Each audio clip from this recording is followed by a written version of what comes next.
ಹೇ sparkles, ನಮಸ್ತೆ. ಹೇಗಿದ್ದೀರಾ ಎಲ್ಲರೂ ಚೆನ್ನಾಗಿದ್ದೀರಾ ಅಂತ ಅಂದ್ಕೊಂಡಿದ್ದೀನಿ. ನಾನು ನಾಳೆ ಪ್ರಾಕ್ಟಿಕಲ್ಸ್ಗೆ ಓದಬೇಕಿತ್ತು ಆ್ಯಕ್ಚುಲಿ, ಬಟ್ ಅಂದ್ಕೊಂಡೆ ಫಸ್ಟು ಮನೆ ಕೆಲಸ ಮಾಡ್ಕೊಳ್ಳೋಣ ಅಂತ. ಸೊ ಇಲ್ಲಿ ಹೀಗಿದೆ ಜಾತ್ರೆ. ಈ ಜಾತ್ರೆ ಎಲ್ಲ ನೋಡಿದ್ರೆ ಎಷ್ಟು ತಲೆನೋವು ಗೊತ್ತಾ. ಜಸ್ಟ್ 2 ಸೆಕೆಂಡ್ಸ್ ಸಾಕು ಇದನ್ನು ಕ್ಲೀನ್ ಮಾಡೋಕ್ಕೆ ಅಂತ ನೀವು ಅಂದ್ಕೊಂಡಿದ್ದೀರಾ. ಹಂಗೇನಲ್ಲ, ನಿಜವಾಗ್ಲೂ ಎಷ್ಟೊತ್ತು ತೊಗೊಂಡಿದ್ದೀನಿ ಗೊತ್ತಾ ಕ್ಲೀನ್ ಮಾಡೋಕ್ಕೆ. ಫೈನಲಿ ಹೀಗೆ ಕಾಣಿಸ್ತಿದೆ. ಕರೆಕ್ಟಾಗಿ ಅರೇಂಜ್ ಮಾಡಿದ್ದೀನೋ ಇಲ್ವೋ, ಚೆನ್ನಾಗಿದೆಯಲ್ವ ಅಂತ 2000 years later.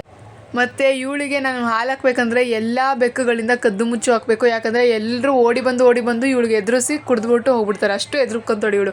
ಆಮೇಲೆ ನಾನು ಈಚೆಗೆ ಹೋಗೋಕ್ಕೆ ಸ್ವಲ್ಪ ಪ್ಲ್ಯಾನ್ ಹಾಕ್ಕೊಂಡಿದ್ದೆ, but thanks to me, my brilliance, ನಾನು ತುಂಬ ಒಳ್ಳೆಯವಳು. ನಾನು ಏನು ಹೇಳಬೇಕು ನನಗೆ ಗೊತ್ತಿಲ್ಲ, ನಾನೇ ಹಾಳು ಮಾಡಿಕೊಂಡೆ ನನ್ನ ಪ್ಲ್ಯಾನ್ನ. ಹ್ಯಾಟ್ಸ್ ಆಫ್ ಜ್ಯೋತಿ, ವೆಲ್ ಡನ್. ಸರಿ, ಇಷ್ಟೆಲ್ಲ ಆದ್ರೂ ನಾನು ಒಂದು ಕೆಲಸ ಮಾಡ್ಕೊಂಡೆ ಅನ್ನೋದು ಖುಷಿ. ಏನಂದರೆ ನಾನು ವೆಯ್ಟ್ ಚೆಕ್ ಮಾಡಿಕೊಂಡೆ. ಸೀರಿಯಸ್ಲಿ 42 ಇದ್ದೆ 1 ಇಯರ್ ಆಗೋ, ಇವಾಗ 40 ಆಗಿದ್ದೀನಿ.